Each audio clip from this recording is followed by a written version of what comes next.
This is a download from BFM 89.9, the business station. This is Tech Talk, made possible by TM1. It's Fun Friday. My name is Jeff Sandhu. Whatever we cover on MSP, we always seem to be pulled back to the tech giants and social media. On the final part of our Disrupted World series, I like the name, we return to Silicon Valley to ask Matt, is it time to break up the giants? So Matt, is it time to break up the giants? I like the amount of effort you've put into the questions and the intro this week. I'm trying to be disruptive. Well, I guess that's one of the points that we've been trying to make over the past few weeks. I thought the point of last few weeks' show was to get as many Game of Thrones references into the show as possible. And that is actually the perfect segue for me to make a Game of Thrones analogy. You could look at the current season of the show as being disruptive in the sense that it's disrupting any sense of narrative plot development. We're seeing character arcs being disrupted, geographical distances disrupted, and even weaknesses and flaws the show has spent seasons creating being disrupted out of CGI'd existence with the waft of a pixel. And it's no different here in the real world. Disruption has become this shorthand for, being mean and rude. It's a bit like saying, no, I didn't poke you in the eye. I simply changed the way you see the world. When you're the one who's been disruptive in that way, it is just a poke in the eye. All right, but this week we're talking about the giants getting the poke in the eye rather than the free folk. See, the Game of Thrones references are just going on and on. This week we're touching on one of the biggest disruptions of them all. Should we break up the tech giants? Or can we break up the tech giants? Should we subject them to more oversight? In which case, who is going to administer that oversight and in whose interest are they going to be operating? So to say that it's a complicated topic is to disrupt the meaning of complicated. We might as well say right here at the start, it's probably one of those insurmountable challenges. It's a bit like that Churchill quote about democracy being the worst form of government, except for all the others, which, of course, I'm paraphrasing. Whatever solutions we come up will be bad.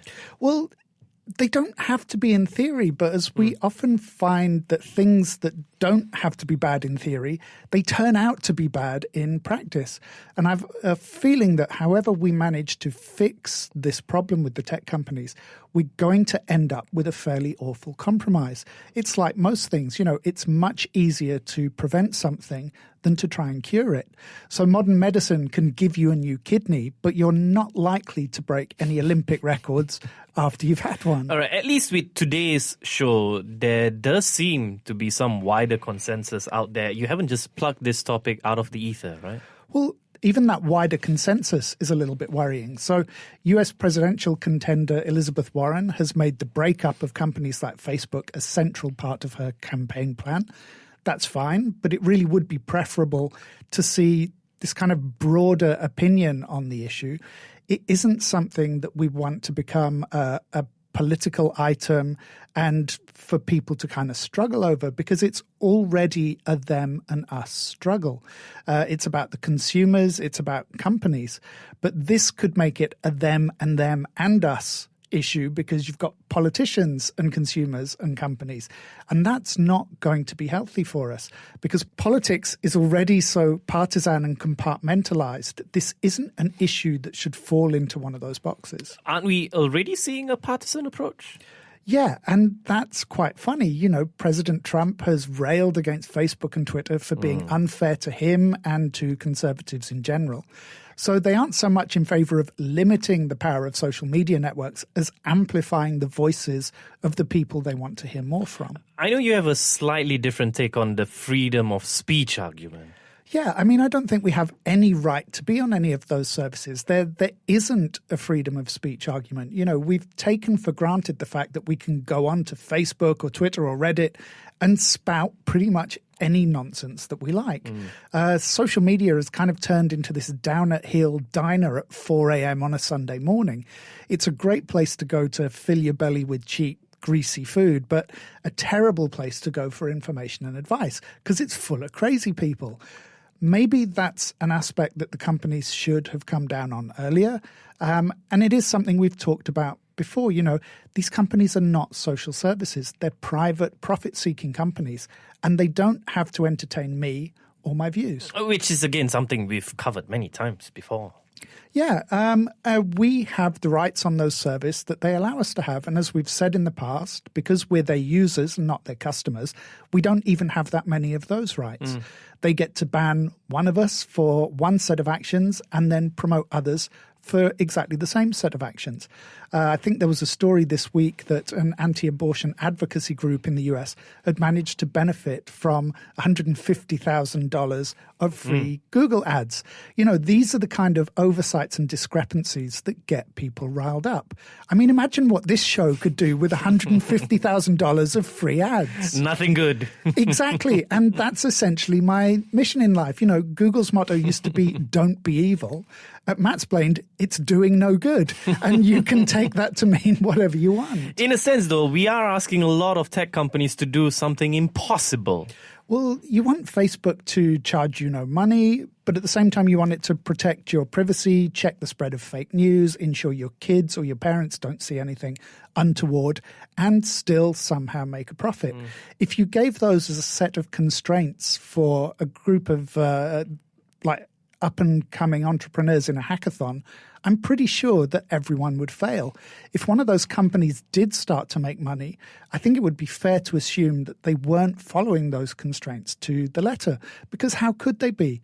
It's an impossible recipe. It sets you up to fail or disappoint. And for most tech companies, the reality is going to be both. Well, we talk about how difficult is it to fact-check, but sites like Wikipedia, they manage to do it without a profit incentive. I mean, it's a quandary, isn't it? I mean, clickbait and hatred are generally a lot more fun to consume than a summary of the Byzantine Empire. And certainly Wikipedia isn't trying to moderate information at the same rate or scale as the social media companies. And it generally isn't as time sensitive. I can wait a couple of days to find out about minotaurs, whereas it doesn't make much sense to show people a photo of what I had for breakfast last Tuesday. In some ways, we shouldn't think of Facebook or Apple or Huawei as anything but this kind of alpha test, a subroutine for the next leap forward in human development. Not evolution? Well, it would be nice to think that we'd evolve some kind of frog-like nictitating membrane over our eyes to filter out digital lies. But, that's probably a couple of million years away, which is quite literally the blink of an eye in evolutionary terms. But this idea of living in a digital age, it's so new. We still haven't mastered living in cities after hundreds of years or managed to spread the rewards of development more equally.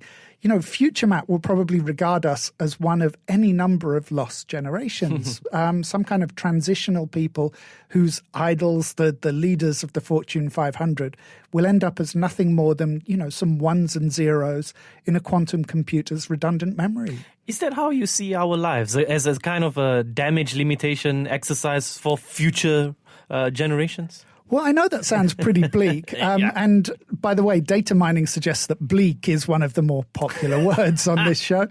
But no, I wouldn't call you a liar. This technology is disruptive in the same way that the Industrial Revolution was disruptive, or the transition from the Bronze to the Iron Age. Huge cultural and economic transformations are always messy. And how much of our current frustrations do you think are down to tone deafness and disconnection? Well, that's where we come back to disruption. And after the break, we'll try and frame it in a slightly different way. There was a hugely insightful piece by Evgeny Morozov, another name that crops up quite regularly on the show, on the Guardian website, where he kind of more masterfully summarizes some of the ideas that we've been running around for the past few weeks. But I'll give you an example of the disconnect from something that happened to me earlier this week. Now, I needed to transfer all my data from one cloud storage platform to another. I won't bore you with the details. Partly it was to do with trying to reduce the number of different cloud services I'm paying for, which already outnumbers my fingers and toes. I've heard that you more than your fair share of those. Well, I'm from rural UK. It's normal for us to have toad hooves. We just call it selective breeding. Anyway, more digression. So I signed up for this service to help me sync the data between these two drives. And I got the usual welcome message in my inbox. And I got this, Hi there, I'm blah, blah, blah, the co-founder of blah, blah, blah, and your login email is... So, most of the things you sign up for online send you a hello, a welcome message. That's normal. But you can see how this sounds sinister. I'm the founder of a tech company and I have your email. That's not a friendly sounding message.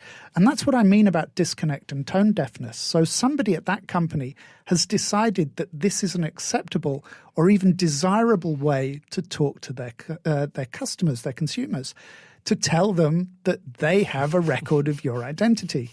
And that's just one of the many reasons we have a problem with big tech. All right. And to their credit, when I mentioned this on Twitter, the company did get in touch with me and said they would put my suggestions under consideration. Well, we'll see what that happens. When we come back, actually, I've got no idea what's going to happen. Matt has genuinely disrupted my sense of editorial flow. So we'll see what happens after this. BFM 89.9. You're listening to Tech Talk, made possible by TM1. Before Friday materializes. BFM 89.9. You're listening to Tech Talk, made possible by TM1. And we're back. My name is Jeff Sandhu, together with Culture Pop's Matt Armitage. Before the break, we talked about some stuff. It was all very disruptive. And now for, I guess, something else?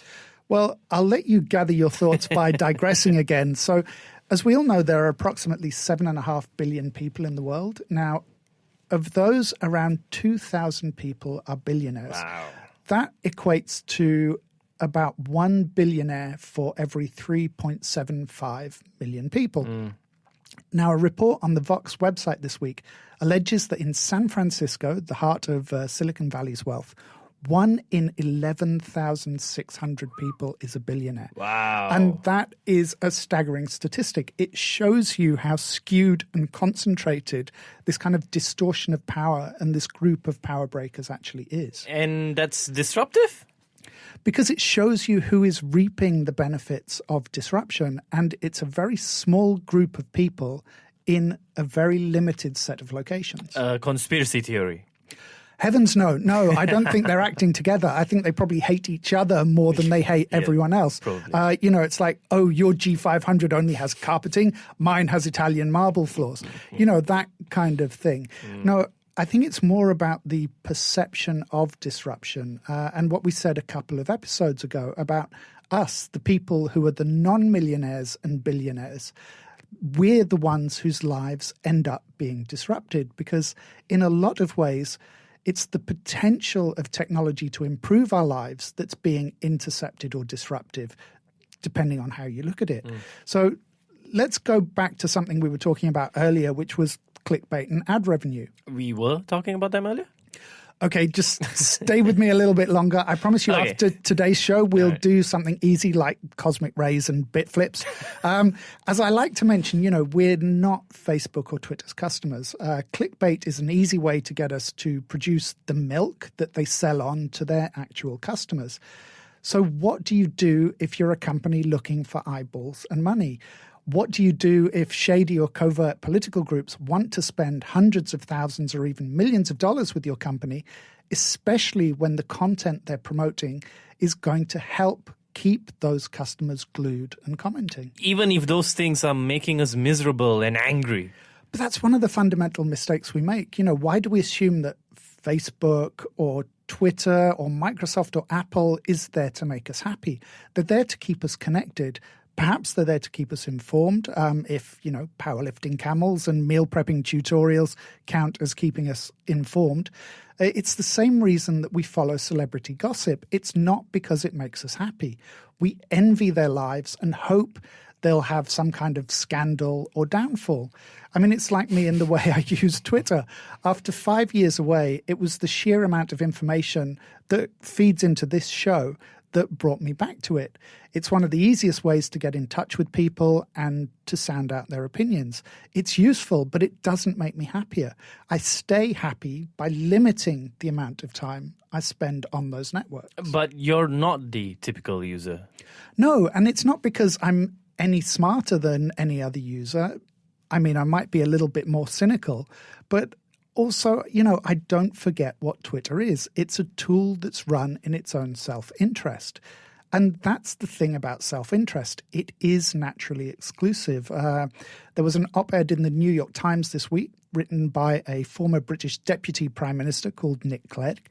And he now happens to be the Vice President of Global Affairs and Communication at Facebook. He's one of their top PR guys. Yeah, essentially. Now, I'm not going to comment on the revolving door between public service and industry. I'm sure people have their own views on that. But Mr. Clegg wrote an opinion piece in the New York Times on May the 9th titled "Breaking Up Facebook is Not the Answer." So I just want to have a quick look at that.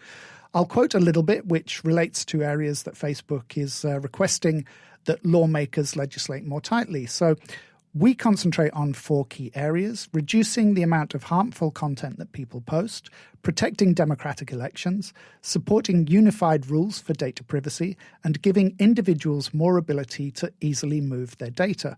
In all these areas, we believe that governments should make the rules consistent with their own principles, not those of private companies like Facebook. I think Nick Clegg also points out that very few industries ask governments for more regulations. And that's perfectly true. So Nick Clegg also admits in the same article that the company makes almost all of its money from digital advertising. And what he certainly isn't advocating for is protection of user data from advertisers or from political parties. And that would be something that's simpler to do. We talk about the problem of protecting elections. All these companies could simply stop taking money for any form of political advertising. That doesn't require legislation. And of course, Nick Clegg is a former legislator. And that's one of the reasons that I think very few of the current crop of global lawmakers has any real answer to the problems that we're facing at the user end of this technology. I feel like we're drifting from the original premise, disruption in big tech. Are you more committed to your sense of editorial integrity or this show? You can't have both. I'm not going to get you to answer that question. Not that it would make the slightest difference to what you're about to say. Exactly. And that's what disruption is actually about. It's about protecting that veneer. That's the thing. Breaking up those big tech companies will protect us from them, but not necessarily from the problems that they're allowing to proliferate.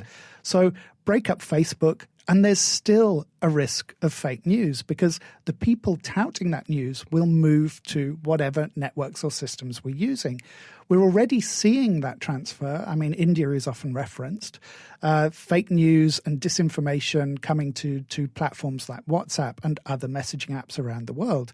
And that's even more difficult because it's decentralized, it's encrypted, and it's almost undetectable. That doesn't mean that the company isn't moving to combat these problems. No, I think it's been reported that Facebook is deleting up to 2 million WhatsApp accounts a month to try and combat kind of spam and fake news and all of these things.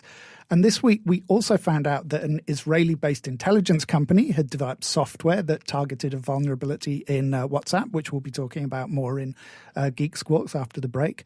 But these are societal and industry flaws. They're not company-related ones.